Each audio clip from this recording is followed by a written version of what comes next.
तर शिरूर तालुक्यामध्ये बिबट्यांचा धुमाकूळ बघायला मिळतोय। 10 शेळ्यांचा बिबट्यानं बळी घेतलेला आहे। शेतकऱ्याचं मोठंच नुकसान झालंय।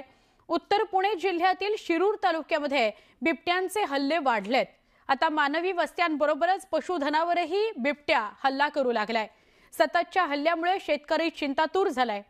शिरूर तालुक्यातील वाघाळे या परिसरामध्ये शेतकरी बाळासाहेब थोरात याच्या शेळ्याच्या गोठ्यात घडलेल्या घटनेत बिबट्याने तब्बल 10 शेळ्यांचा प्राणघात केलेला आहे।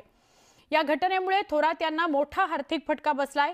ग्रामीण भागात अशा घटनांमुळे नागरिक आणि शेतकरी वर्गात भीतीचं वातावरण आहे। यावेळी वन विभागाच्या अधिकारी वर्गाला घेराव घालत बिबट्याला आता ठार मारावं, नाहीतर पुन्हा एकदा पिंपरखेड घटनेला सामोरं जावं लागेल, अशी तक्रार ग्रामस्थांनी केली आहे। आज सकाळी दिवसाढवळ्या बिबट्याने या ठिकाणी हल्ला केलेला आहे। गावामध्ये आज पालखीचं नियोजन होतं, त्यामुळे घरातील सगळी लहान मोठी माणसं सगळी पालखीसाठी गावात गेली होती।